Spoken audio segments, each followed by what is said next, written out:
നമസ്കാരം. ഞാൻ ഭവ്യ അജികുമാർ.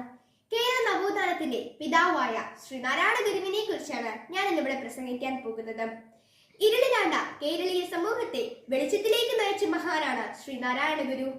ജാതിയുടെയും അന്ധവിശ്വാസത്തിന്റെയും പിടിയിലമർന്ന ഇവിടുത്തെ ജനങ്ങൾക്ക് വഴികാട്ടിയായിരുന്നു ശ്രീനാരായണ ഗുരു.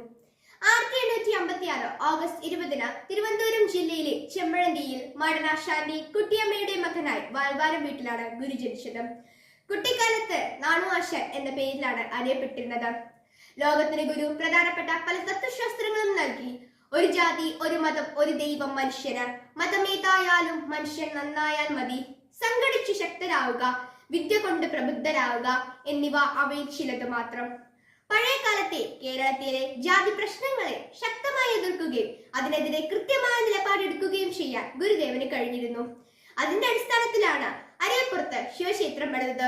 ആ ക്ഷേത്ര ചുമരിൽ ജാതിഭേദ മതദ്വേഷം ഏതുമില്ലാതെ സർവരും സോദരദ്വേന വാഴുന്ന മാതൃകാ സ്ഥാനമാണിത് എന്നെഴുതിയത് ജാതി ചിന്തകൾ ഇല്ലാതാക്കാനാണ്.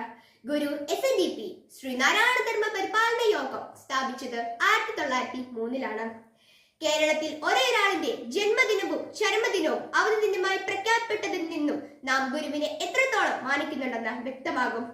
ഏതൊരു നാടിന്റെ പുരോഗതിയുടെ അടിസ്ഥാനം വിദ്യാഭ്യാസമാണ്.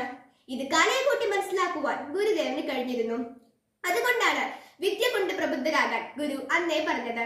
അതിനാൽ ഗുരുദേവന്റെ ആശയങ്ങളെ സ്വപ്നങ്ങളെ കാത്തു സൂക്ഷിക്കുക എന്നതായിരിക്കണം വിദ്യാർത്ഥികളായ നമ്മുടെ കടമ. ഇത്രയും പറഞ്ഞുകൊണ്ട് ഞാൻ എന്റെ വാക്കുകൾ നിർത്തുന്നു. നന്ദി, നമസ്കാരം, ജയ് ഹിന്ദ്.